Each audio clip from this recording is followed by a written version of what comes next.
Ladies and gentlemen, welcome to the Pies Presser. Tonight we are joined by a Pies footy fan favourite. We had to get him in, be ready for some trade talk, list management discussions. You'll probably walk away with a handful of new analogies that will leave you scratching your head at the end of all of this. But that is the all-encompassing Pommy in Oz. How are you, mate? Yeah, I'm a little bit sad. I always thought the first blue bagger that'd go on a date with Fly would be me. So he dogged me for sauce. Yeah, it's nice to have you back. Well, you know what? Seeing as you want to rip the band-aid off straight away, and Silvani's has had his exit meeting as recent as yesterday or the day before. As a Blues supporter, Pommy, first and foremost, what's the feeling since you've come around to the terms that he won't be at the club next year? What's the feeling there, first and foremost? Oh, well, I mean, if you're a Pie fan, get on Twitter because the meltdown is elite. Like, honestly, it's absolutely gold dust. Like, I can't recommend it enough. But genuinely, Void knows me too well. I couldn't give less of a piss, to be honest. I couldn't care. Carlos Tevez 2.0 minus, I actually like Carlos Tevez.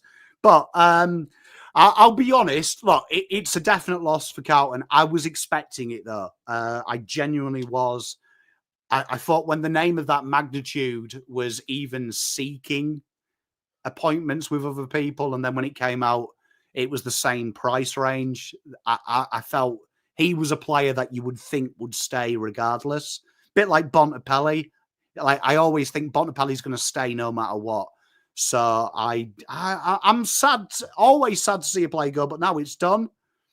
Back of my mind, as soon as you put on another shirt, you're an enemy in my eyes. Yeah. That's how I've always treated it. Was it ultimately for Silvani, maybe it was a long time brewing because maybe he didn't felt like, or his family wasn't treated a certain way by Carlton? There's maybe that, but do you think with Carlton allegedly coming forward and offering like a 650 4-year type of contract, was that just the bottom line for Silvani there, do you think, or is there other variables that were more prominent in this his reasoning for wanting to leave? Well, I mean, his agent released a very weird thing through the media today. He said that he felt underloved, which I find like Australian football culture bizarre to me, because players that are bang average are revered, like to a level like they're world class. And I've always felt, no knock on Jack Silvani, he's an incredible footballer, very good footballer, but I've always felt at Carlton, he is kind of like the untouchable. He can have a bad game, it's someone else's fault. There's more number 1 Guernseys in the crowd than there is number 9, which is mind-blowing to me. I mean, no one at Man United is getting a shirt number of Mcguane over Bruno Fernandes. You ain't doing it, right? So I find that bizarre. I think there's more to it, but I always say this as well. I can't think of any more pressure than being a Dacos or a Silvani at them clubs. And there must be a point as a man that you maybe want to step out of that shadow as well. So I think for Jack, he's given us 10 good years. And I'll say it I wish him well. He's a human being. I wish him well. But like, yeah, it's heartbreaking to lose him. But there's obviously got to be a reason that's probably more than football. And you know what? He seems an intelligent young man. Got to do what's best for your family. And if he thinks his future's away from Carlton Football Club, like, you know what? Well, it's like a breakup, you know. I'll kiss him one more time. And then, you know, on the next day, I'll say I never loved him. And I'll just tell everyone my side of the story. So, yeah, best of luck to him. You know what? Actually, I can show you guys. I always like to reveal something that the world has never seen. Go on. What do you got for us? Don't you? You know what? I'll share this with you because I like you guys. So, right, this here is the first of its kind in Australia. Ooh, let me add this. I need to add this to the stage, don't I? Or can you do it, Pommy? So the first of its kind in Australia. First of its kind. So what you'll see on the far right is a grade. What you'll see is the rating. So this at the moment, I did it just for you guys.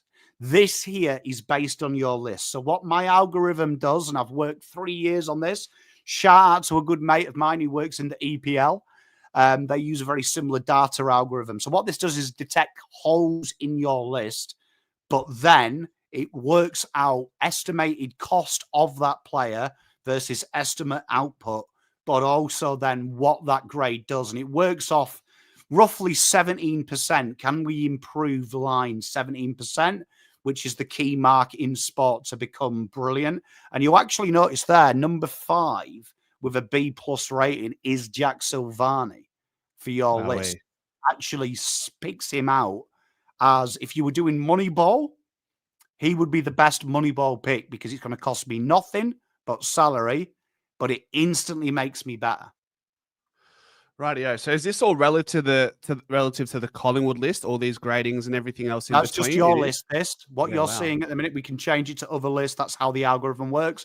But I prepared this pre-game for you guys. So I thought if we talk about anything, we can have a look. But you'll see there, Jack Silvani, incredibly high up for a cost value effective. And you'll see there, it'll also show you Darcy Moore. So what that's saying is having another Darcy Moore isn't brilliant. He's a B rating. Why is that? Traditionally, when Darcy's not playing his preferred role, he's rubbish. Why are the players there that are A? Harris Andrews, solid, but Jacob Wheater and Sam Taylor are 2 regarded best lockdown one-on-one defenders in the league, which would open it up. So A grade rating, but you're selling the farm for them types of players. I think that's what's so alluring for Collingwood fans when the name Jack Silvani is thrown into the hat of free agency for us is his versatility. And you can talk more to it because you've watched him for the last 10 years and we've seen bits and pieces. Is his versatility. He can intercept, but his strong suit this season seems to have been one of 2 things. You could say his contested marking ability, but then he's also his ability to take on daring kicks through the corridor. Is that something you noticed, or am I missing something here? So if you go back and watch Blue Abroad or any review, one thing is I was very unsure about Jack Silvani playing down the back. And within about 4 weeks, I was sold. And one of the reasons I was sold is it's not so much his game. Jack Silvani has an uncanny knack to make someone better around him.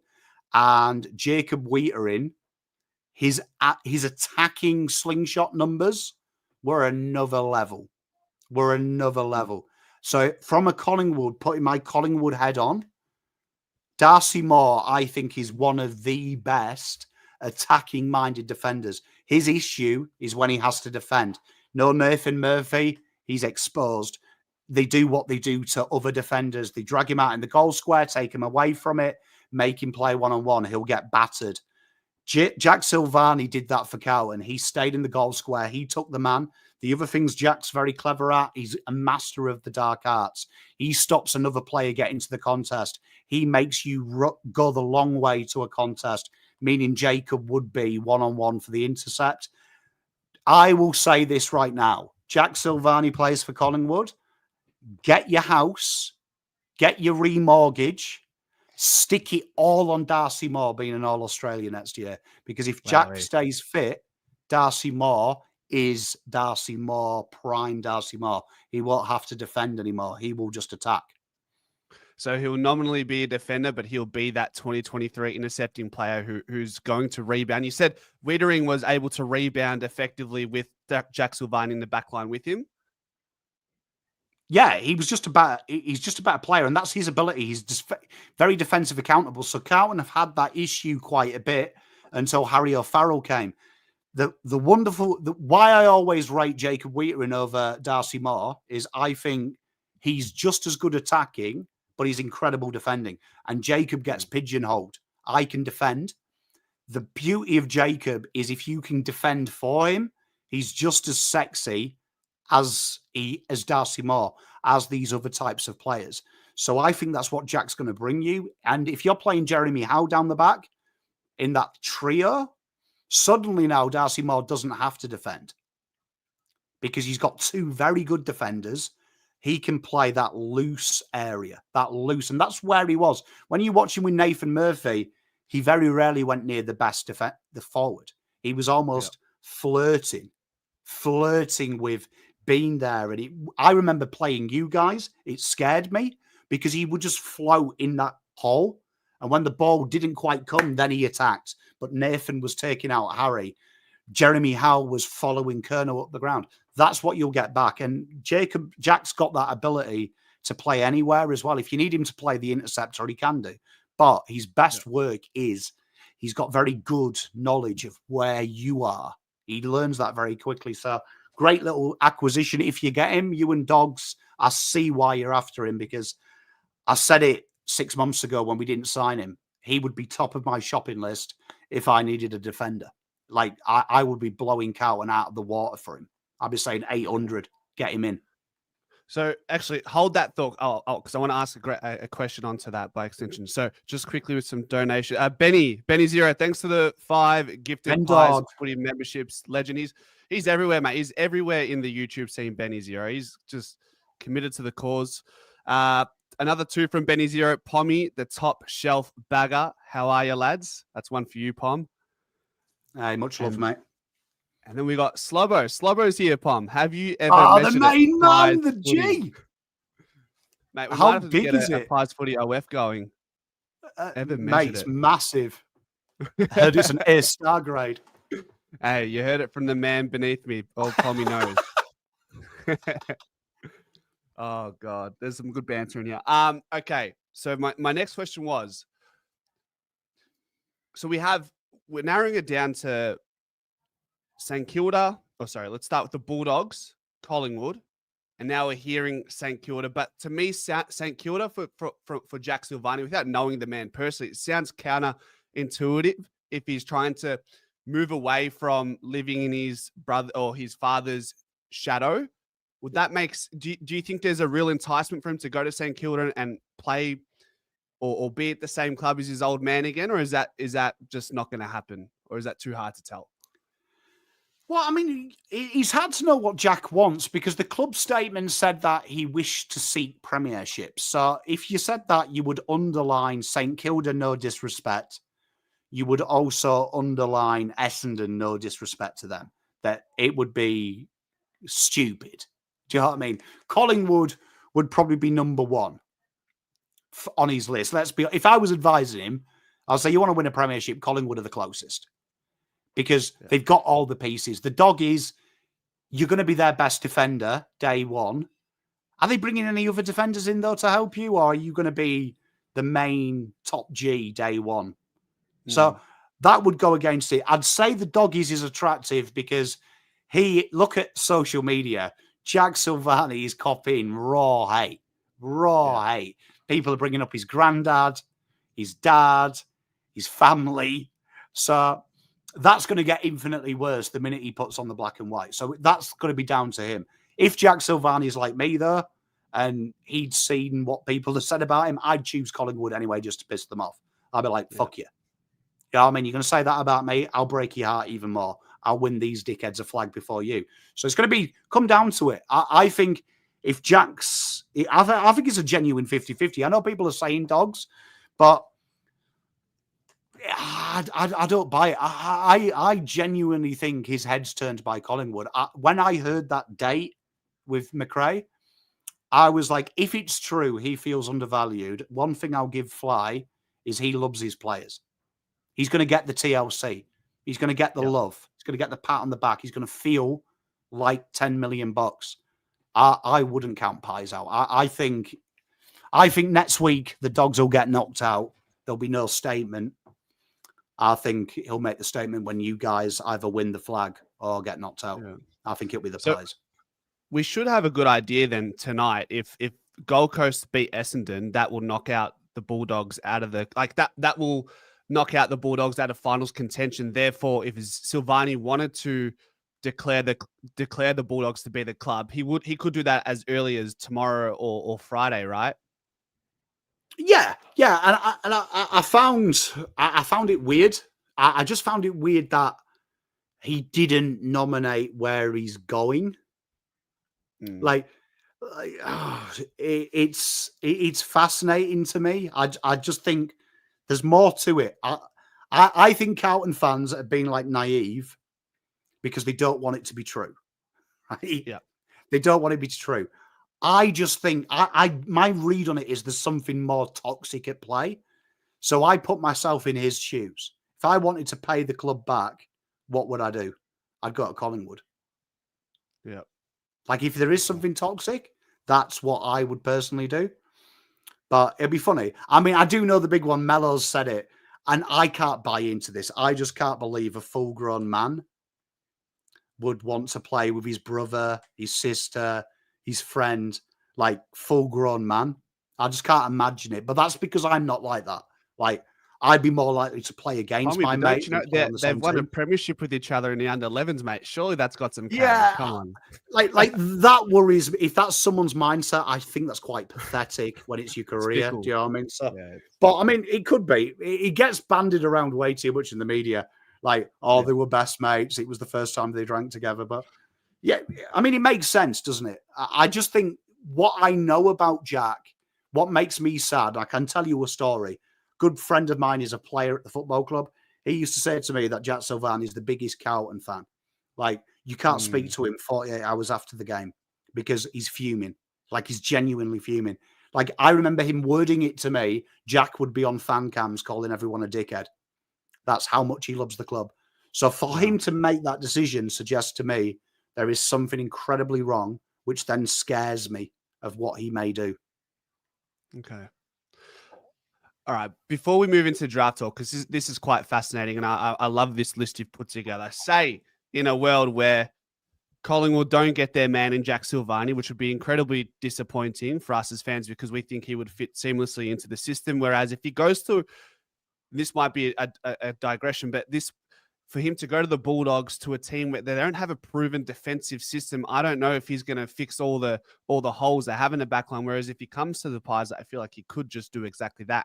And the pressure, there's pressure at Collingwood, there's pressure at the Doggies, but I think the pressure he'd have to withstand at the Collingwood Football Club on the field in a system that has worked versus a team of champions versus a champion team. So a team of champions being the Doggies and a champion team being the Pies. I think there's pressure in those two different scenarios. But Pommy, if he wasn't to come to Collingwood, you look at names like, I mean, we have to bear in mind, we don't have any picks or barely any picks anyway. So, and maybe you have something for me, but Stephen May's in contract. I'm looking at all these names, Rory Lobb, McGovern's retired.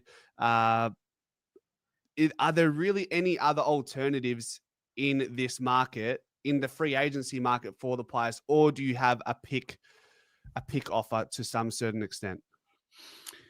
Oh, it'd be tough. It'd be tough. It gets harder. It gets harder. It genuinely gets harder if that doesn't do it. But one thing I will commend, I'm a big advocate of how Collingwood do their deals.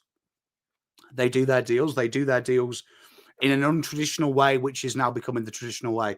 Free agency allows you to use picks on established players.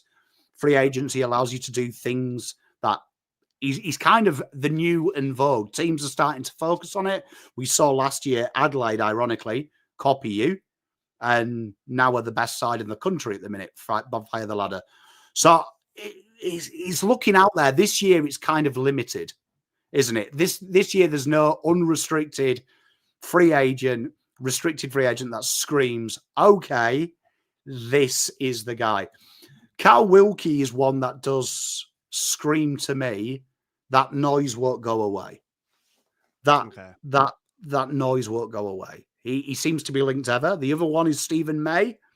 His name is linked to the rebuild as well at Melbourne, that he's maybe on the outer, and we expect an exodus for there.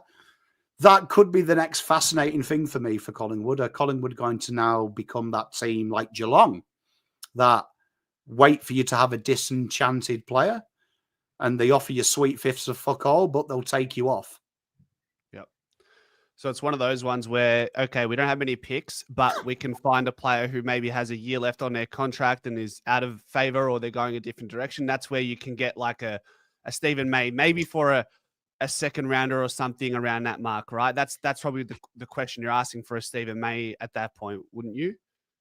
Yeah, and I genuinely think if you don't get Jesus, it is probably an older player because Sean nails it. You've got some young players there that maybe haven't shown everything yet. Maybe they're not at the level, but you never know what they might do learning off. Say a Cal Wilkie, say a Stephen May. Stephen May teaches Reef. And my big issue with Reef McInnes is I think he doesn't have the dark arts. He plays too fairly. I like my key forwards and my key defenders to be a little bit of a dickhead. Yeah. And Stephen May, let's be honest, he's got a degree in dickheadology, hasn't he? So maybe a year teaching Reef, this is where you nip them. This is what you whisper to them. This is what you do. Maybe that would toughen him up. And you never know the development. So could be a fascinating one. It could be a fascinating one of what will happen in this one. I watch this space. I do think you'll get a key defender. And I bet money it's an established one. It's not a Mickey Mouse one. Yeah. Well, fingers crossed it's JSOS. And if not, we can look at a few of the oldies to keep us within the so-called window that we speak of that we're in at the moment. Pom, this time last year, we're talking about a father-son for the Pies, and his surname started with an M and rhymes with Guan, and that player was touted to be what? At that point, people were saying top 5, top 10. Yeah, people were going a bit come crazy. Jump on the stream, brother. I go, Pommy, come on the stream. Let's have a word about Tommy. And on one of your many spreadsheets that you have, as we can see here, you had Mcguane ranked at around 25, 30, 12 months ago, where most people were saying he's daring to be a top 5 prospect. Fast forward to today, where is not to bad buzz the Collingwood fans and not to make the point that Pommy, you're right, but you know, I guess the fact that you had the right idea back then and fast forward to where we are today, I think that's important to highlight. So maybe if you want to shed some light on Thomas Mcguane, the father-son prospect for the Collingwood Football Club. Look, he's one of them players that I always find it hard because I know when people see a father-son, trust me, Carlton fans are just as bad. Like, we see a name we recognise and we instantly turn him into the next superstar. Like, I had to go through the same last year with Ben Camporelli where people were telling me it's our Dacos boys. And I was like, fucking hell. Jesus, don't tell them that. They'll quit playing football. But I think the thing with Tom, and I do like him, and it's not a knock on him, but I've seen these players in the draft 200 times every time I check the draft out. And I think he's got a great ceiling. But I think when you are looking at it, there is a tax on father-son and NGA that the only way I would bid on an NGA and a father-son in the first round if this guy is game-changing, if this guy is someone that I desperately want. And the thing with Mcguane at the minute is I think there's about 15, 20 players ahead of him easily who play that position. But that doesn't mean he's not going to be good because there was a Josh Dacos who was very similar, who had the ability, didn't have the wow, but definitely can grow. And that's one thing that you've seen with Tom. He's played a variety of positions this year for the Western Jets. He's played on the wing. They've even trialled him at halfback. They've also slotted him across half forward. And he's learned every time. He's definitely got all the traits, though, that you love, right? He's got the intelligence. He's got the work ethic. He's already got a sexy little engine. And he's also pretty clean. I'll look at who you have around the club. I think he will be a very good player in 5-6 years' time. He's going to learn off Tom Mitchell, who's one of the best there is to do it. He's also going to learn off Nick, Josh, Pendlebury for a year. So he's definitely someone that where the bid will come, I reckon it's probably after 30, before 50, somewhere around there. It's going to cost you nothing to match. And he's going to be a player that's going to come in and, you know what? It's a shot to nothing. It's a shot to nothing, isn't it? Yeah.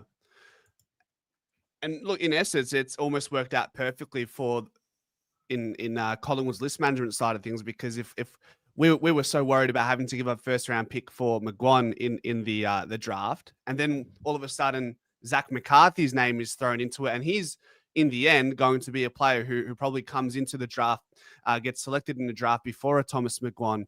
So it's kind of worked out in that way that we won't have to pay as much as we first thought. And like you said, similar to a Josh Dacos, who was a slow burn at the start. He's got a lot of talent. He's got that intellect in Thomas Mcguane. He's playing multiple different positions. He's got some VFL exposure. And look, he didn't have massive games in the VFL, but to have that exposure at Vic Metro and but essentially playing 3 different competitions this season. He's not playing APS. I'm pretty sure he goes to a like just a public school, Pommy, if I'm not mistaken. So it's going to work out in the end by the sounds of things for the Pies when it comes to the draft crop. Yeah, 100%. And you know what? It's kind of a shame because I do know last year, everyone was saying top 5 and incredible amount of pressure on him.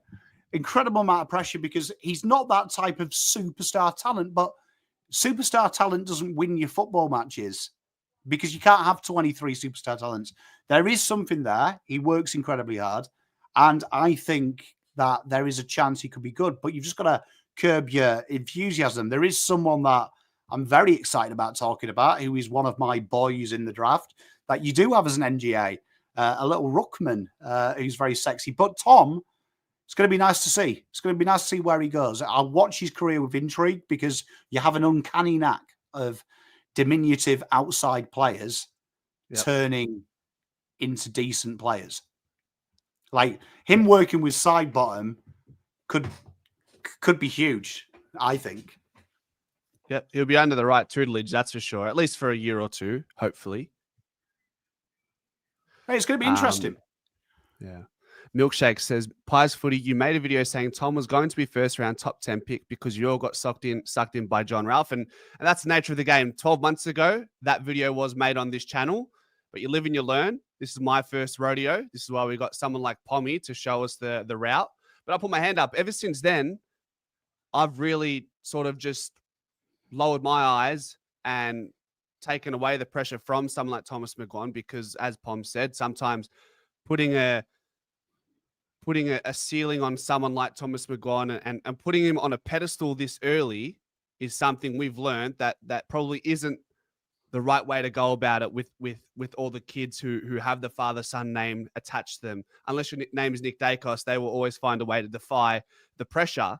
But I've learned this year, over the last 12 months, it's probably not the wisest thing to do. But in saying that video was 12 months ago. And in fairness, right, the hardest time to predict. And I know people know fuck all when they will stick their money on someone will be the best player of the draft. This year is the most important.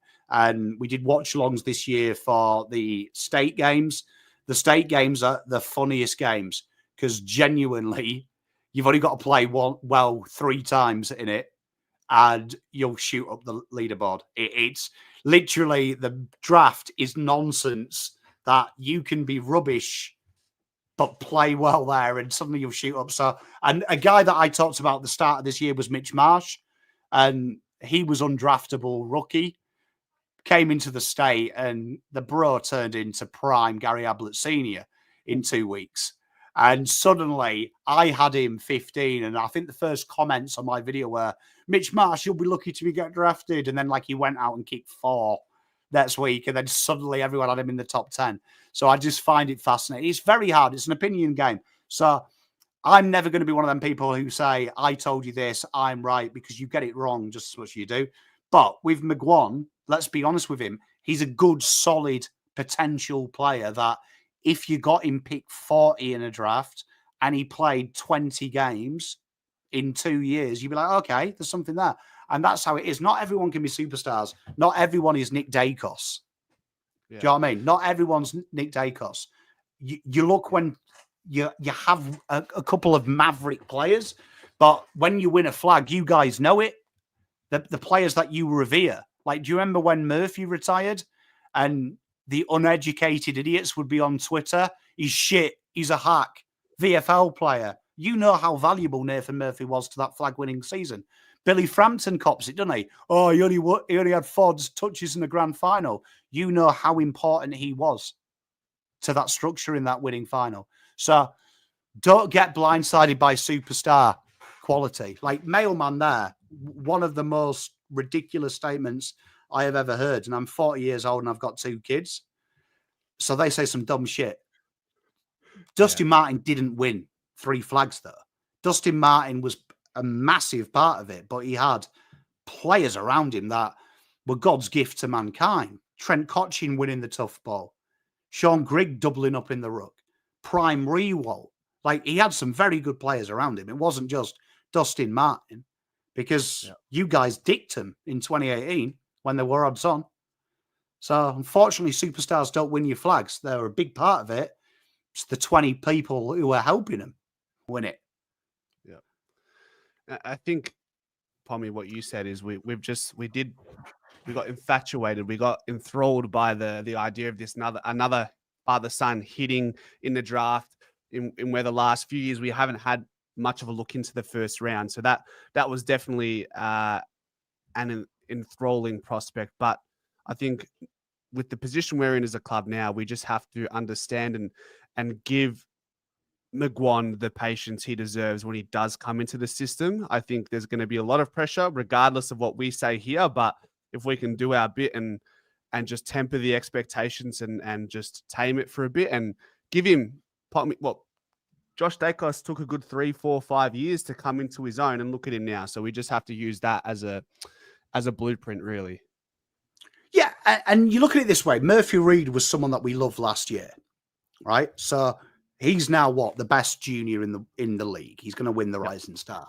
Yeah, we live in a generation, particularly in AFL, that's probably about 30 years mentally in its production of quality content on traditional avenues, that he's blindsided by doing a sidestep, right? Blindsided by doing the ridiculous, the spectacular. I remember last year, Cal Toomey being very hot on Murphy Reed, and it was one of the funniest things I've ever heard someone say, right? Because he described Murphy Reed as he's incredibly talented, very consistent, very driven, but he lacks the je ne sais quoi of the players in his draft class, right?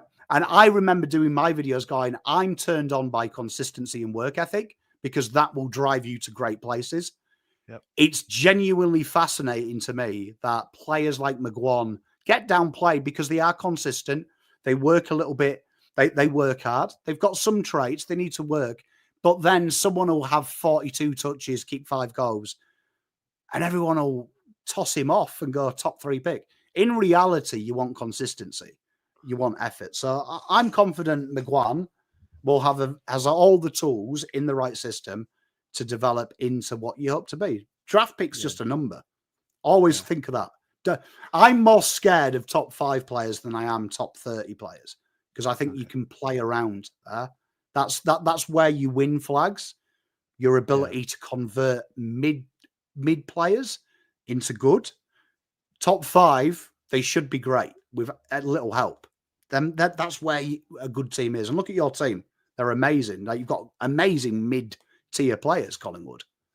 Yep. Yeah, and he'll fit into that seamlessly. I mean, I'm hoping if he's once he comes into the system, I'm thinking he gets a really good look in the VFL for the first 12 months at the club and build on multiple different positions, which the club thrives on. Like, those players who play a role for the most part for the club are the ones who can play 3, 4, 5 different positions. So really, is there really a better club than the Collingwood Football Club for a player like Thomas Mcguane to try and fit into as well? So I'm optimistic that he would find a way to work his way into the team by whatever position. You look at players like Will Parker's quite versatile. Jacob Ryan will probably get a look in next year at some point. Who else springs to mind, Pommy? You got Ed Allen, plays wing, on ball. Obviously, at AFL level, he's playing on the wing. At VFL level, on ball. So that's a bit of a dilemma within itself. But you get the point, right? Mate, you develop players with players who swim around him. So I look at Tom Mcguane. If I was the recruiting manager at Collingwood, I'd be like, okay, look, he's got a little bit of side bottom about him. At times he blazes away. Okay, but we've got Pendlebury for another year. So if I can put him with these two, he's going to naturally learn some of the dark arts. So it's genuinely, you just got to play the game. And look, Mcguane, let's be honest, could go anywhere. He could be a 350 gamer, and in 10 years' time, we come back to this video and go, fucking hell, that was the start. He could play 15 games and get delisted 2027. Could go either way. And that's the same with drafts. But he has got all the traits that turn you on. Yeah. It could go Callum Brown or it could go Josh Dacos. We'll find out. Yeah. And look, I'd be confident with you guys doing it. I'd be confident if anyone can do it, it's probably your mob. Yeah. Pommy, mate, you and Teresa are having a bit of a blue here. Pommy, acknowledge me. I have acknowledged you. I've smiled and shot. So Nathan, Sean, Ben, Teresa, I love you. I'm glad you're all here. MD Melbourne as well. Saw you in here. I love you. So yeah, cheers. It's nice to have you all here. I appreciate that. Oh, Pommy, now talk to us about your love child in the draft who is academy tied to the Collingwood Football Club. Yeah, so Zach McCarthy is one of my, honestly, one of my favorites. And I know we live in an era at the minute where everyone is all over Cooper Duff Tyler. And it is killing me. It is genuinely killing me because I'm like, okay, he's a very impressive ruck, right? But for some reason, no one wants to talk about. This has got quite a lot of tall talent in that everyone's refusing to talk about. And Zach was one of the first guys I watched this year. And I was like, oh, who's that guy? Check my notes. And I was like, oh my God, he's an NGA. I was like thinking, hang about. And rucks have been quite high up on my list because I knew we were going to lose Tom de Koning. So incredible little player. This is what is really enjoyable for me is his ability to work hard both ways. He's incredibly good when the ball is at the ground as well, which is one thing I look for with ruckmans, right? One of them things that really annoys me about ruckman is sometimes they just do the sexy stuff. He works hard. He's combative. He's really hard. I love his handling as well. Big guys annoy me because they mark with hard hands. He's got soft hands. Everything sticks. He is one of them players that I looked at, and with the rules changing potentially about leaping and running at it, Zach is one of them players that will thrive in a rule change. So I like this guy because he also can kick snags as well. He is definitely him, and I think the pick of the bunch for Collingwood. He's been one of those players that's been a part of Vic Metro this year and the Chargers where maybe he's not really the guy for both of those teams because of Lewis Emmett as well, right? Then you throw in Cooper Duff Tyler into the Vic Metro side. He's sort of been in the limelight. So have we even seen what a Zach McCarthy looks like with giving him the keys to the city, or we're not there yet, are we? Look, I don't think he's going to be day one ruckman at all. But if I look at your ruck forward, he's going to learn off Darcy Cameron. And Darcy Cameron, for me, is one of them players that when you signed him, everyone was like, what are Collingwood doing? He's the third best ruckman at Sydney. Hack. Absolute hack. Yeah. And then look what happened. You brought him in, and Darcy Cameron is easy top 3, top 5 ruckman in the league, right? Yep. So then I look at Zach, and I'm like, this guy here, he's going to learn about work ethic from Darcy Cameron, who works his tits off. He's got all the talent. So I'm really impressed with Zach. Him and Tyron Amu are two guys that I look at, and I'm just thinking, everyone's downplaying this draft because there's no Nick Dacos, there's no Harley Reid, there's no one that you really watch the highlights and go, wow. There is so much role player in this draft, and there is so much high floor talent versus high ceiling. And Zach McCarthy is definitely one of them guys. High floor, you know he's going to be AFL average at worst, but rule changes. He learns the game. This guy could be genuinely, I'm not blowing smoke up his ass. I would not be shocked to redraft this 2035 and Zach McCarthy is top 5 when we redraft it. So from looking at Collingwood's list structure, this is what I find interesting, Pom, is I feel like from what I've seen from McCarthy, and as you've just sort of reaffirmed my feelings with regards to McCarthy's breakout this year, is he's probably the type of guy who's going to take over the likes of Steen, maybe not so much a Steen immediately, but definitely like an Ilaru Smith. I feel like Ilaru Smith's been plugged and played in a few different roles in the VFL this year. He went from ruck into the back line, into the forward line. So he's doing his apprenticeship, but I feel like he's someone who can definitely overtake an Ilaru Smith, who's still on the rookie list. And then we have Oscar Steen, who is he on the primary list? He's on the primary list. And then you got DC. So just forecasting ahead, if McCarthy is a hit in the draft for us, you'd have to think in the years to come, we're looking at these two names. And if we're not seeing enough from these two guys, especially when it comes to next season, because they will be on the list next season, as they've both Smith extended his contract to the end of next year. Steen is, I'd have to clarify that. This guy is going to be spelling some danger for those other two ruckmen, wouldn't he? Yeah, 100%. And I think, like, in an ideal world, I want you to view it like this. He's Mason Cox upgrade. All due respect. That's what you want to look at. Go, he can play forward. He can play ruck. So that would be the role I would be earmarking Zach for. So, yeah, correct, Teresa, 198. So he's still got a bit of room to grow. So genuinely, they grow a couple of centimeters. So he's probably going to peak the 200 centimeter. So I think just that Mason Cox forward role, second, third forward. What excites me about McCarthy is he's working with Membry, right? Who is an absolute genius. I was so hot on Membry last year with you guys. Just the way that Membry operates. He's a smart customer, master of forward craft. So he's going to learn that. Then he's also going to learn the Darcy Cameron, the ability to work around the ground, work hard around the ground. That's another element for him. I'm really excited. Zach, honestly, I'll call it now. Big bold call. We'll do this draft in 10 years' time. I think McCarthy will be a top 5 when we redraft it. We'll be like, okay, he was the top 5 in this draft. Wowee. I'm genuinely impressed by this big dude. I know, and Pommy, I know you don't like dubbing or tying names into draftee prospects, and you've already done that to a certain extent with Mason Cox, but could he be, just looking at the games that I saw in the national championships and some games he had for the Chargers, can he be like, is Luke Jackson DC hybrid too much of a stretch, or is that just an easy out? Look, you can hybrid it as much as you want if you want. I mean, he is kind of that modern day role of very athletic, very versatile. So yes, I understand the Jacksons. I use Mason Cox in the terms of that's the type of player you want him to be, in the terms of can play forward, can ruck. I wouldn't want this guy full-time ruckman long term. I'd want him to be able to move around the ground. So I think that's probably a fair.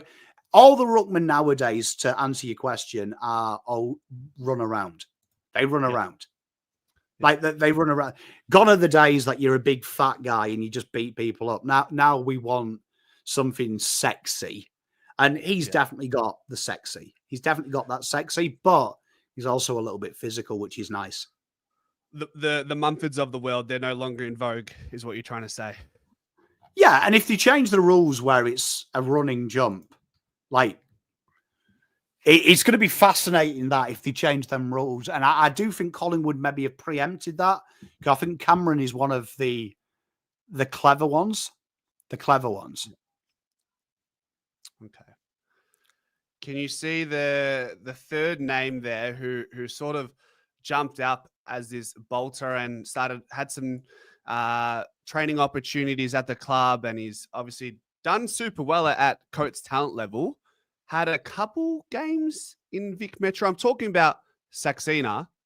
Now, keen to get your thoughts on him, whether or not he actually gets selected in the national draft, or if there is another path to the AFL for Jer to land at the Collingwood Football Club in 2026. He's one of these guys that he's going to slide, right? He's probably not on the radar. There is probably a good chance that the way that AFL do their bidding, that he might even slide so you can just rookie him, which lots of clubs do. Thing about him, though, is he has got all them traits that you were excited about. Like, he's definitely got something there. Bit like our Jackie Ison at Carlton. There's something there. He does it at the lower level. We haven't seen him do it in the wow level yet, but that doesn't mean he's not very good. He's definitely got all them natural flair instincts, though. Some of these players need a little bit of curbing. Do you know what I mean? Like curbing, learning it. My reservations with him, and it's something that you can easily teach. It feels like his brain spends the disposal before his foot does. And that's kind of that exuberance of youth. We were all like that when we were kids. So that's something that I think he's got some, again, good players to learn off. Very good players at Collingwood to learn off. He's got some very seasoned heads who are going to curb that. You can't escape it, though. He has got something. And let's be honest, every year in the draft, there is a guy that's taken outside of 30. That was raw. That was meh. And suddenly we're like, why did we not? The signs were there. We didn't read the signs.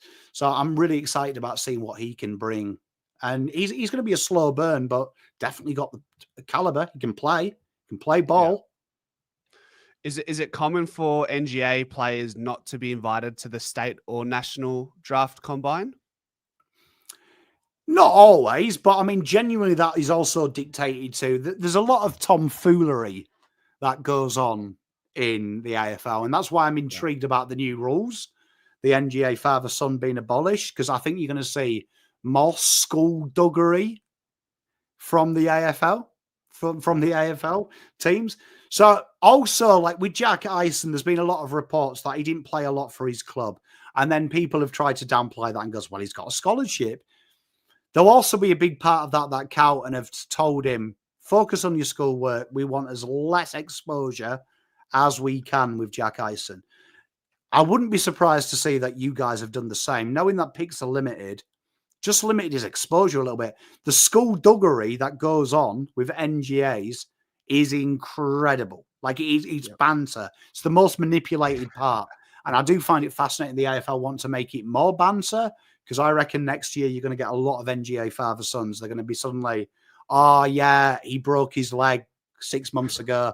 We haven't seen him. He's now going for a year in Pom's hometown to have a few beers. Do you know what I mean? He's having a year off. It's going to be fascinating. But I do think he's got all the facets. Like sometimes when you draft these players, you've got to look at, if I was drafting this guy, I'm looking at him on the rookie spot. If you want NGA, I'm like, right, if we've got a rookie pick, let's have a go. Because he's quick, he's got nous, he's got the skills. Who knows? Who knows what he could be?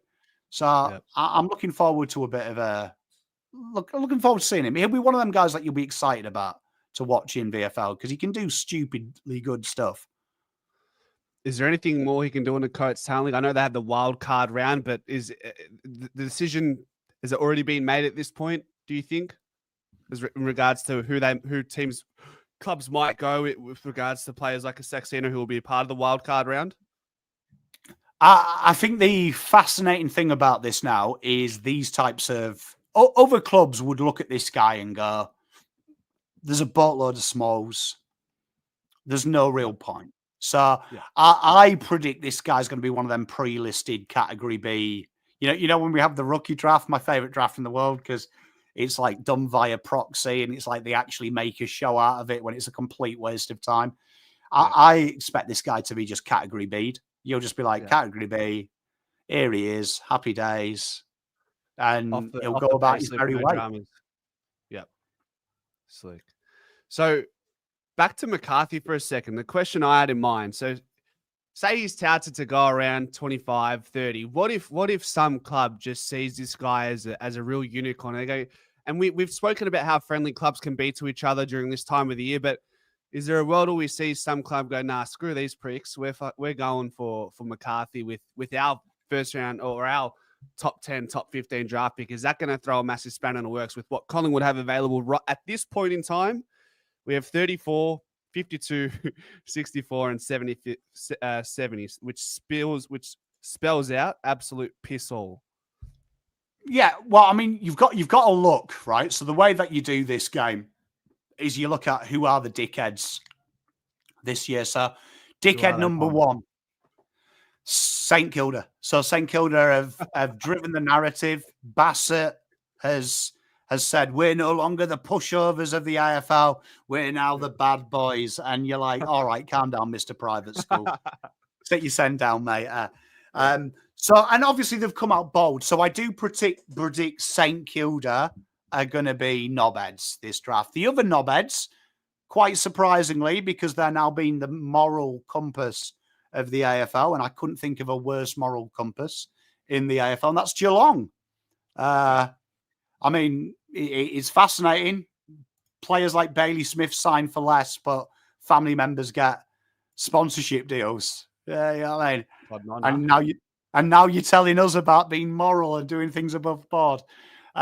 Fascinating. So I reckon they'll be idiots. I wouldn't be surprised to see a bid from him, from Zach. I could see Geelong doing it because Geelong genuinely are quite honest. And if they do bid, they bid on players they want. So they bid on Ben Camporelli this year. It's genuinely players they want. I would be very surprised if Geelong suddenly go full bad guy arc. I don't think St Kilda would go at 11. I don't think St Kilda would go there.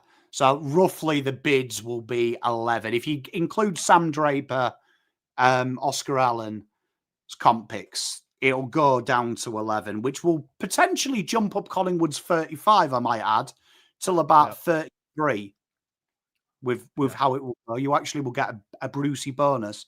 So I do think potentially he's in that 20, 30 range. So I could see Geelong maybe doing it, but I think that might be too early for them.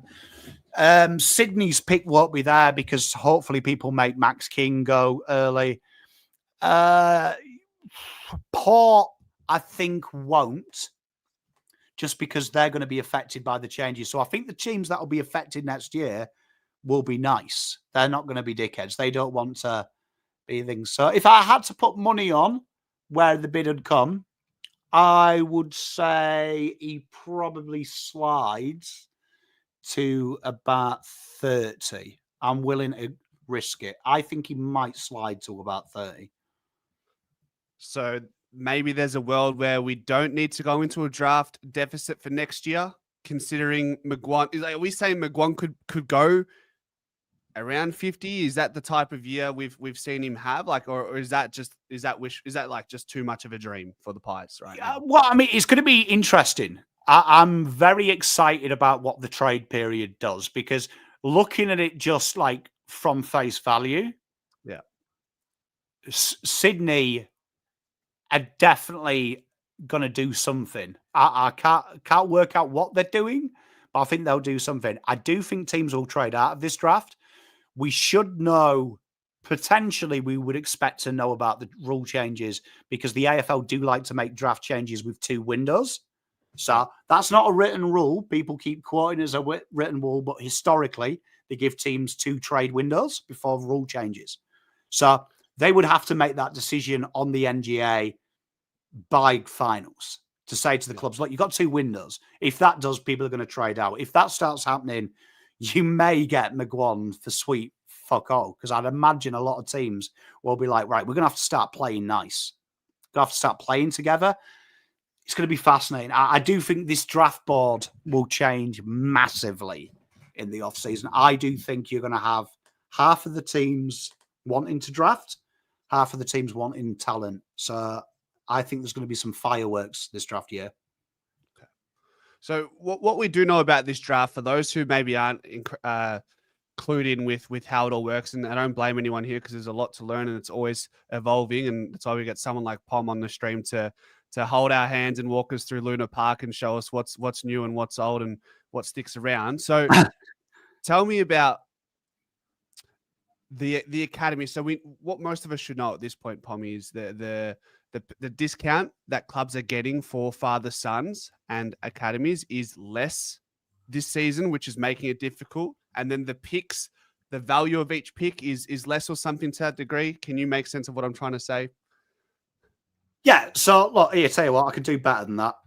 Go on. Because it's always easier when you get a real life example, because it's hard to explain it. I have kids, and my kids haven't learned Daddy's maths ability, unfortunately. So I get good at explaining maths. So this is what you're looking at the minute. The yellow numbers is how much that bid is physically worth. The orange number is how much it actually costs you to match it. So if Richmond bid on a player, that's 3,000 points. But to match it, you only pay 2,400. So what the AFL are talking about now is this first round. So the first round, tell you what, have I lied to you? I might have done. There we are. That's what it is now. So this is, if I steal this, then you can see the discount change. Yep. Because there you are. So the blue number is what it used to be. So as you can see, 3,000 was 2,400. Now it's down to 10%, 2,700. So they've made it harder. What the AFL are trying to do is all these original picks are literally, there is no discount. That's what they're suggesting. That's what the St Kilda team are really pushing it, because evidently no one's spunk is worth anything at St Kilda if you're a player. You can't get father sons. Completely crying about it. Now, I'm going to be totally honest. I genuinely agree that it should be removed, right? It should be removed. I don't like it. I think it's a stupid system. I think what you will see is there will be a compromise, but I have already always said this. I am a huge fan, right, of instead of doing a discount, we do what I would say a tax. So I would like to see the AFL do it this way, which is you actually create a 10% tax, which would be, we'll call it the POM proposal, right? I would like to see it that way. I actually think this way, if you did it that way, you would actually get a better deal in AFL. So pick one, you actually pay 3,300. Right. So then you pay overs. So the club that has access to this academy player, you pay overs for it. So that hurts their draft capital. So it helps you equalize the competition in a certain way if it means the club still gets access to the father son, to the academy player. Is that right? Yeah, 100%. Because I did a video a couple of years ago complaining about Gold Coast, right? Gold Coast. And ironically, Gold Coast commented. But it was when they had that super draft and how they could manipulate the rules to get 3 top 10 players for like picks of 25, 28, 29, 40. I was like, this is absolutely Mickey Mouse. Like, I can't believe this is a real sport that no one's complaining about it, right? And then they changed it to this 10%, which is getting there. But the benefit for father-son, so like with Mcguane, like with Cody Walker for Carlton and Harry Dean this year, yes, we've invested time with them, but the reward is we get them anyway. So why shouldn't we be punished? I've always said it. We should be punished for having it, because we're allowed to have a top 10 player when we haven't, when we don't deserve to. So I don't mind it. I just think that the problem is like the father-son. I agree with Void. I don't think it's unfair in a way, but I do think it's unfair in another way that I can't believe we live in a world where you are telling me a potential giant of the game can come just because a player's had sex. Like, that is ridiculous. Like, imagine explaining that to an alien, right? We have a system where you potentially can get the best player in the world. It's just which sperm gets to the egg faster. Is it the athlete sperm or is it the stupid sperm? Hey, it's not our fault. Hey, it's not Collingwood's fault that Nick Riewoldt and Stevie Milne and Lee Montagna shooting blanks and Peter Dacos doesn't miss. You know what I mean? But I get your point. I do get your point. No, but that's why I'm saying I think he should stay. But I agree with the AFL. When we're getting teams trading 5 seconds, mind-blowing. Mind-blowing that works out to be pick 2. Why don't you create the tax? Because this way, right, let's just say this was Cody Walker. Say Cody Walker goes pick 1. Now what Carlton are going to do is get 2 second-round picks in, which is going to benefit the entire AFL, because when West Coast go pick 1, Cody Walker, Carlton then would lose 2 picks and all the teams would rise up. Everyone's second rounders move up. It keeps the integrity of the draft. Carlton now are totally out of the draft. Suddenly we've got a fair system. If you tax it, when you discount it, it's stupid. So I think the benefit is you keep your father sons, but you make the teams pay. I think eradicating it, I already know what's going to happen. We're going to eradicate it. I think they will do it. Right? 2 things are going to happen. Teams are going to start cheating. You're going to get the biggest case of draft manipulation we've ever seen. We fought Archie Perkins crying, saying, if I don't get mum's pastry on a Saturday, I'm going to quit AFL, right? And that worked. That's going to be child's play to what clubs are going to do and what players are going to do. So then you're going to get this horrible situation where teams like West Coast, teams at the bottom of the ladder like North Melbourne are going to be faced with that choice. Do we do it to prove a point and lose the player in 2 years and maybe get recompensated? But in that interim, we're bottom 4 still. It's a horrible situation to be in, right? Horrible situation to be in. It's a stupid idea by the AFL. And no one can say it's because Pom gets Cody Walker. I hate father-son. I hate NGA. I've been against this when we couldn't get a good one. So I'm still against it now. I think you increase the price. Force teams to pay it. And that way, you are recompensated. West Coast Eagles would be. North Melbourne would be. They make a team not be able to enter the draft. That team gets the player. Their pick stays retained. And their second rounder now becomes 3 picks better. It's a huge dub. It's a simple fix.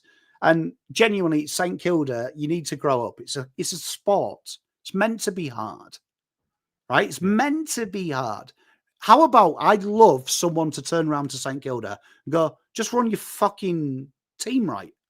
But I say this, if the AFL get rid of father-son, compensation pick needs to be eradicated. Free agency needs to be actually free agency. You can't sign a player, he goes for free, Carlton don't get a compensation pick. Make a fair league. Always. You can't just chop and change it. And that's what annoys me about AFL. You can't just have the northern states, because they've got higher indigenous population in their academies, are protected because then it gets us to look better as a league. Should be everyone. Everyone doesn't get it, or we all do. So if we're getting rid of this, I want everything removed. Academies, compensation picks, priority picks. Let's do it properly then. If you want it fair, everyone gets it fair. Or we keep the system as it is and improve it. Improve it, which I think everyone would agree to. I think that the Pommy proposal, the tax idea is a great idea to make you pay overs for something you have priority access to. Could there be manipulation? Yes, there's always going to be manipulation involved when rules are set in place. There's always a way to expose that by way of, if someone is a first round draft pick and they're a father-son or they're an academy pick, they can just simply be advised to go to England and hide away there, have some sip on some English breakfast tea with their grandma for the next 12 months, so that they don't get the raps that they probably would get if they were to remain in Melbourne doing their final year through the draft and getting that type of attention. So there is that there as well, isn't there? Yeah, look, the problem when the AFL make these rules is someone cries and they're like, oh, let's overcompensate. Like, we've changed these rules and it's amazing that all the teams are crying about it. We don't even know if this will work yet. Like, we've seen Gold Coast trade into the first round based on these new rules. So we don't even know if 10% is the happy spot. I just find it fascinating that the AFL pigeons an idea and then goes, oh, no, shit. Let's just go crazy. Let's just delete it. Because you're going to get ramifications. And I do feel sorry for clubs. The team I feel sorry for the most is North Melbourne, because they didn't make any complaint. No one back then, when they said changing the NGA to being only northern states is unfair on us because we're shit. They lost Colby McKercher and Riley Sanders under the old rules. They bought McKercher anyway. In reality, you look at that draft, if we kept the old rules, they could have had McKercher for free. They could have had Sanders for free, and then they could have had Dan Curtin. They would probably be mid-table now. So it's fascinating. Someone's going to get pissed off. The year they're doing it, though, Port Adelaide have got a giant player.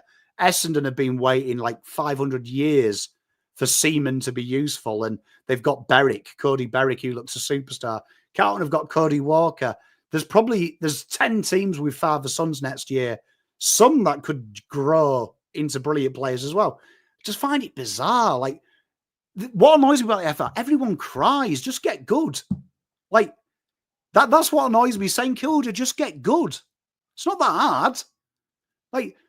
Like I say it about Carlton, just stop being shit. Can't be that hard, can it? Just stop overpaying for average footballers. You might work then. It's fascinating, man. You definitely think of it like this is you think about this to a very deep level, and there's a lot of passion there, Pom. Like there really is. It annoys me genuinely. Like, and St Kilda annoy me the most. It's no issue with St Kilda, but like they're crying about stuff that they could easily rectify. Stop trading shit players. Like the AFL didn't force you to buy Brad Hill at overs. They didn't force you to buy hacks. We didn't. Collingwood and Carlton didn't ring them up and say, you've got to spend $1 million on this shit kicker. We didn't tell them to get Hanbury. Like, we laughed when they did. And then it's like, just, it annoys me. They want to get rid of something because they haven't had it and change the whole fabric of the AFL. And then Geelong get involved because they're like, oh, great, we could do more cotton on deals. Right, this is good. Right? And it annoys me because then they're like, oh, we want a fair system. We're a hard-working side.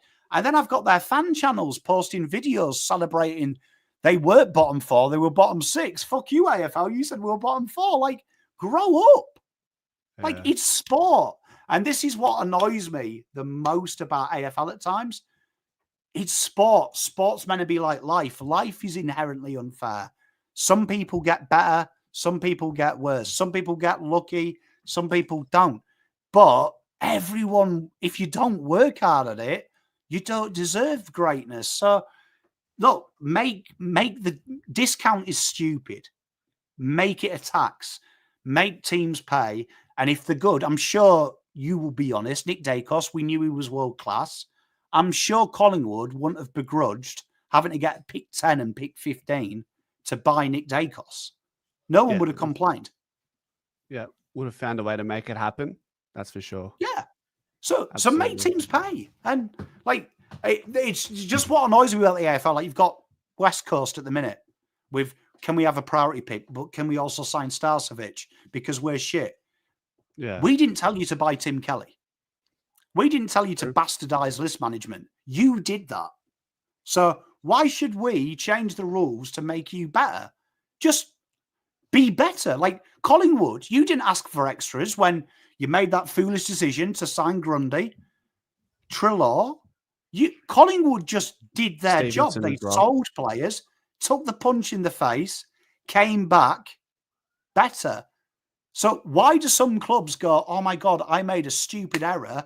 Please, can you change the whole ecosystem so we're not stupid? It infuriates me because can you imagine in the EPL, the Premier League, West Ham going, oh, we sacked David Moyes, our best manager. We got a Spaniard and he was shit. Now we've got a shit Pom in. No one wants to come to us. Please, Man City, will you buy players for us and make us good? Man City would be like, enjoy the championship, you southern bastards.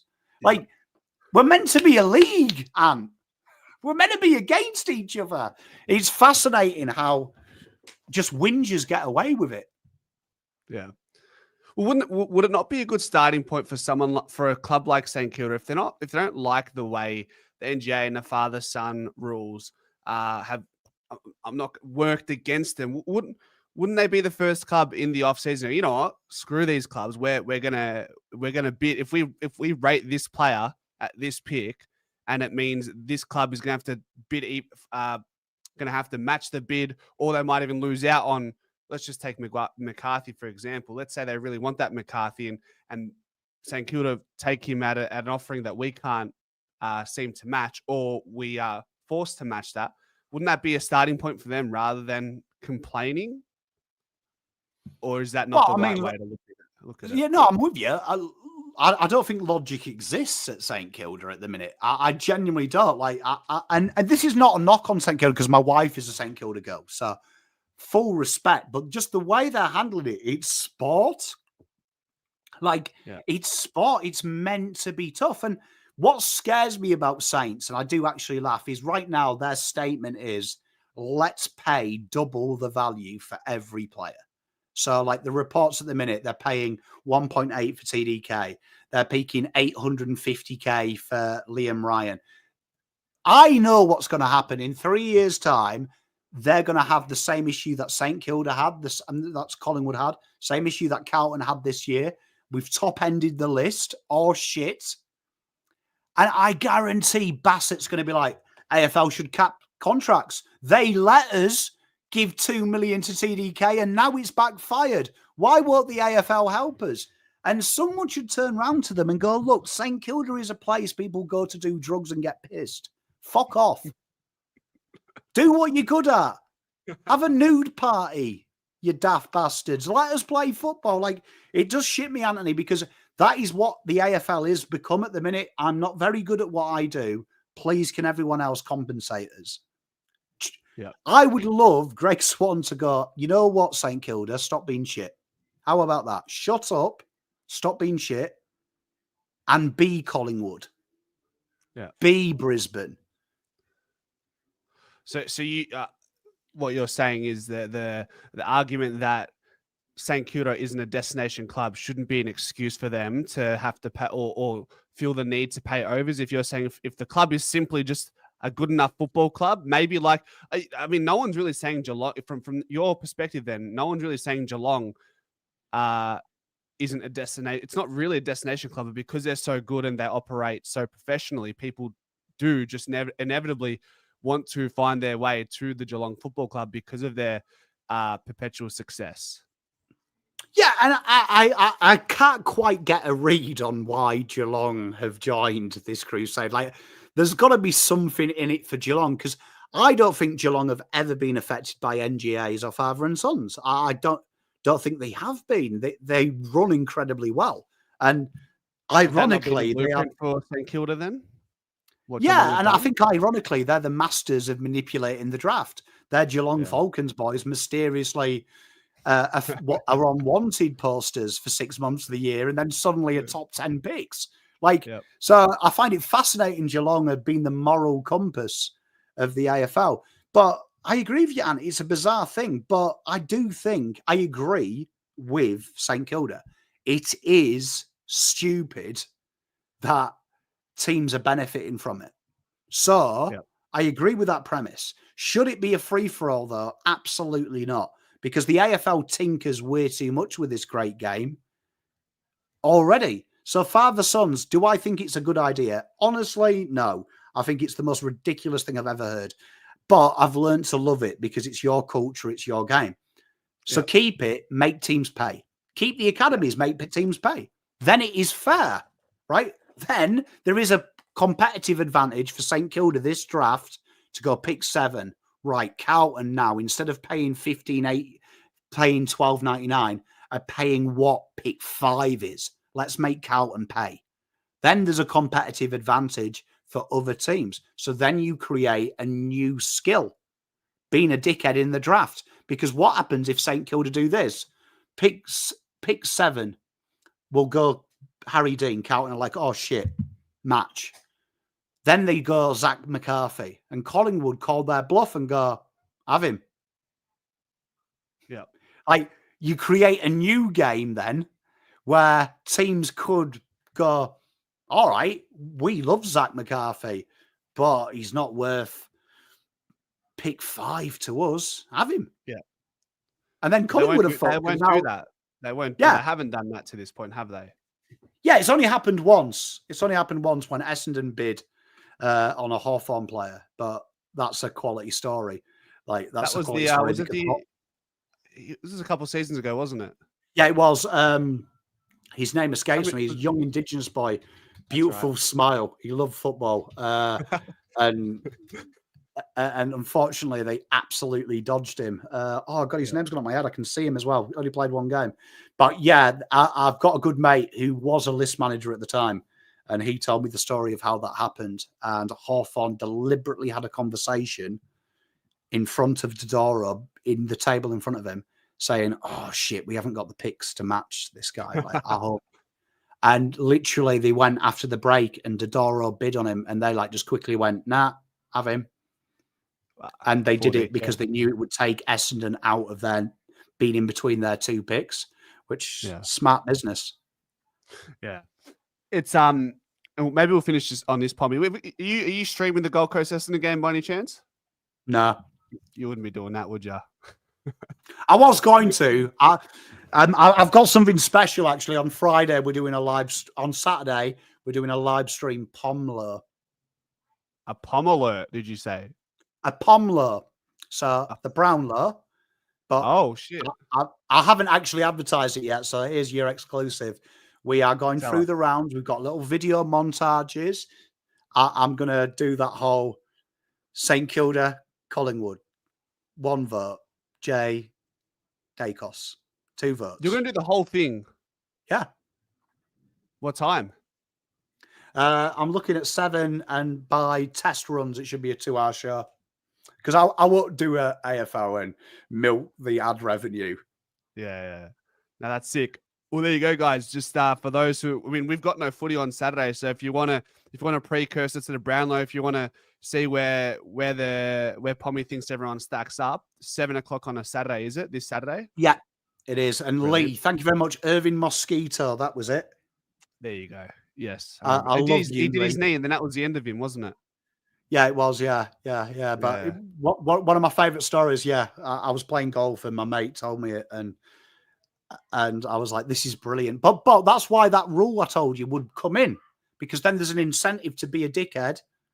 Yep. And I want to see that. Wouldn't it be great? Yeah. Wouldn't it be great if there was potentially you could make that mistake, bid on a player, and suddenly you're fucked? Yeah. Are we going to get Pom in a suit and tie on Saturday? Are we a chance? Oh, mate, yeah. You actually get Pom in a suit and tie 3 times in the next 2 weeks. I've got the Blue Abroad show, end of year formal, and you've got the Bomber Banter, the Essendon one, which I always see my mate Void hanging around that chat, and Juddy, I know you two hang around, and Sean, you come and say hello. So you'll get to see. I'm going to have to wear 3 different suits, otherwise I look like an idiot. Nah, you're right. All different colours, or what are we saying? What, red for the Essendon one? Because there'll be different ones, because honestly, my accent north of England, if you wear the same suit, everyone knows that's your court suit. For when you're trying to expand your bail. So I want to make sure people know that's not what I did anymore. There you go. All right, well, there you go. Saturday night is the first. You get Pommy in a suit and tie first up. So on his channel. So there's that one. Pommy, we'll finish on this. So the father-son, the outlook on that is it's embedded in the Australian culture. It's our own thing. So let it be. However, there should be a POM proposal. I failed to ask if this is an idea you've gotten from somewhere else, but I don't think the NBA have it. The EPL don't do draft. So I'm curious to see if that's probably something you brought up yourself, I would imagine. The idea was when I first ever learned about the game, and then they brought in the discount. And I was like, you're telling me you're guaranteeing a player and you're giving a discount? This will be manipulated. And lo and behold, it was manipulated. So this was genuinely something I thought of the day I heard discounts were coming in. I was like, it's one of those ones where you come in and because it's a foreign environment that you've come into, things that I forget what's the there's a saying, Pommy, it's a thing, but like, because everyone in that environment is used to it, they don't bat an eyelid to it. Because you're new to the environment, you go, hold on, that's not right. What's it called, guys? I know there's someone in here who knows the word, but that's what it was for you, essentially, Pom. Yeah, and I'm always careful of it because being a POM, there's a lot of things that AFL does that I look at and go, that's fucking ridiculous, right? That's ridiculous. So I think there's also like an area of, I think this game is absolutely beautiful. I think AFL is so unique. It embodies Australian culture, right? Which I think is absolutely beautiful as well. So I always get fearful when they change too much. And there's this horrible, it's happening in Premier League as well, this Americanization of sport. And I can't think of a worse country in the world to copy than America. Like of all the countries, it's like fucking, I wouldn't copy it. So I wonder why we do. So the father-son, yes, it's stupid to me. Like, as an Englishman, you're telling me something we can't even control potentially benefits you. That's unfair. But why don't you make obvious adjustments? So, yeah, because we change too much. In my opinion, I don't want to sound like an old Australian. The game's going, isn't it? We change way too much. That makes this game so beautiful. Like, oh, we're going to get rid of the centre bounce. Okay, cool. Oh, we're going to get rid of everything. Everything we hold dear, we're going to get rid of just because we think it looks aesthetically better. And before you know it, you won't have the great game of AFL. And we've got some nuances in our game that are beautiful, aren't they? I mean, like for a Pom, you get a point for missing. Fucking ridiculous. Whose idea was it to play a game that requires accuracy with an egg-shaped ball? Mental. The most mental AFL thing? Bouncing an egg-shaped ball. The fuck's that about? And the boundary throw. Is that not the stupidest method to bring the ball back in? Like, that one always blags my head still now. Like, throw it in, yes, but throw it in backwards. Like, that's what's beautiful about the game. Why change it? Like, it's unique because it's our game. So be careful what you change. Like the father-sons, I think it's stupid. It's a beautiful game, though, isn't it? Like, I'm not a Collingwood fan, but isn't there something beautiful about watching Mr. Dacos watch his kids live their dreams? You can see Peter rides the wave. Isn't it beautiful to see Nick wear his dad's number? Yeah. Sauce wearing number 1 was beautiful. Like, no other game has that. So it's worth keeping, isn't it? Yeah. It keeps the culture alive, man. That's what it does. Yeah, like, isn't it beautiful? Like, I love talking to my father-in-law that my Silvani is Jack. His Silvani is Serge. So it's beautiful to be able to share that kind of thing through generations. You saw his dad. I know his son. Like, yeah, I think it's dangerous if we remove that. And it scares me what they'll remove next. Like, if we're willing to get rid of a fabric of our game, where do you stop? It's one for curious thought. The last bit on the academies, Pom. Is it just a matter of these clubs that aren't in northern states just need to find a way to start investing in them? I look to the EPL and soccer academies around the world. I think that's a viable option. But the only impediment in Australia is you can invest in these academies, but the impediment is the draft, which you might mold this player to be, or XYZ player to be a top 5, top 10 pick time and time and again. But then they get to the draft and there's absolutely no guarantee that they're going to end up at your club. So is that what holds back the academies in our states, or where are we at with that? Well, I mean, I think the Northern academies do great work. Like, I can't get away from it. Like, it's doing what it should be doing, which is it's getting people to play the game. So they've got huge indigenous population that play in them academies, right? And whether you agree in that or not, I know people say it's woke. That is fact that indigenous players were not coming into the game. And that has been proven that retention at junior level is the highest it's been for a long time. So I've got no issue with the Northern Academies. I've got no issue with it builds a brand as well. We've got the brand, they don't. My issue is when you're getting a lot of top talents for fuck all. And that is the Gold Coast draft where they got Jed Walters and stuff. Absolutely disgusting. Disgusting. Like, makes me feel sick watching what they did. Right. And that's okay. Right. That's okay. It happened then. My issue is, why can't you adapt it so it's fair a system? So there's so many things you could do. I think, see what my suggestion does, the tax.